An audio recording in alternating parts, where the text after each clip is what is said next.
toujours la hiérarchie qui va traiter derrière. Hein. Ça n'a pas changé, mais bon, est-ce qu'il sera pris en compte, est-ce qu'il ne sera pas pris en compte, ça c'est une autre histoire. Donc on peut dire que les gendarmes sont interdits de parole quelque part. Bah, de toute façon, ils sont interdits de parole.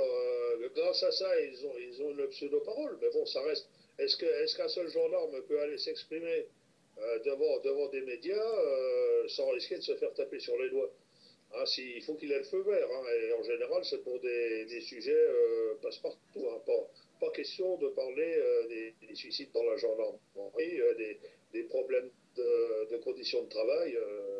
Non, d'état des véhicules, bon, il y a de quoi en parler. Nous, l'association Gendarmes et Citoyens, dans notre magazine, on ne manque jamais de faire remonter les problèmes qui existent. Tout à fait. Alors, si on parle des suicides, il y en a quand même beaucoup, hein. Donc cette année, je ne sais pas combien il y en a eu exactement, mais il y en a.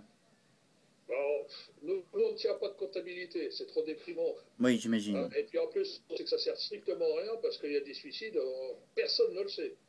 Enfin, personne ne le sait. Les médias ne sont pas visés.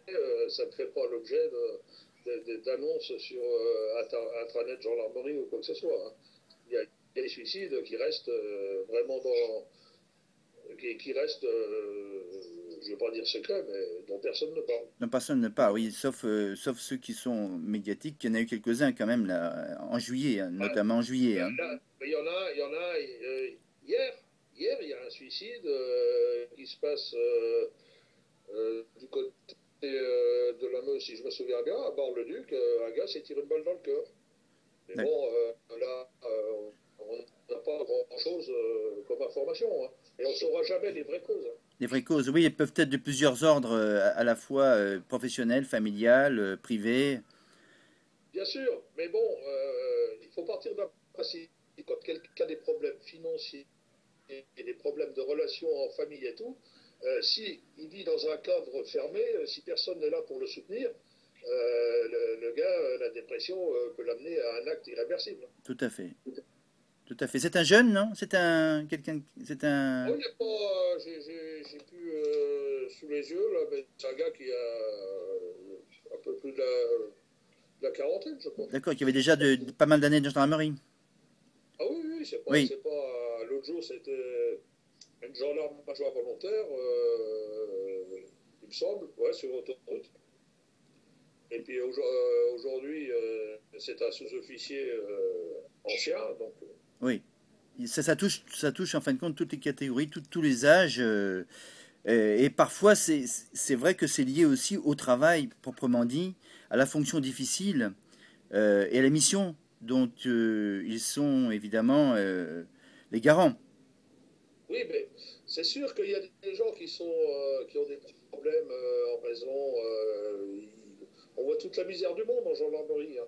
Donc il y en a qui peuvent être choqués par ça. Il y en a d'autres qui peuvent avoir un petit chef qui se prend pour Dieu et puis qui leur mène une vie de fou. Hein, donc du harcèlement, il y a des tas de causes. Ça peut être aussi bien un problème familial, ça peut être un problème des erreurs dans les finances et puis se retrouver avec des gros problèmes d'argent. Et quand on est en plus, si on associe plusieurs de ces problèmes, c'est explosif. Tout à fait. D'autant plus que l'arme est à portée de la main aussi. Voilà, souvent. Mais bon, il y a pas que le pistolet. Hein. Il y en a qui se suicident avec leur arme de chasse, il y en a qui se suicident dans leur résidence secondaire. Il y a de tout, Il y a- il y a de toutes sortes de cas. Mais c'est vrai que quand on est déprimé et puis qu'en plus on a un pistolet à la ceinture, ça peut aller beaucoup plus vite. C'est vrai. Concernant alors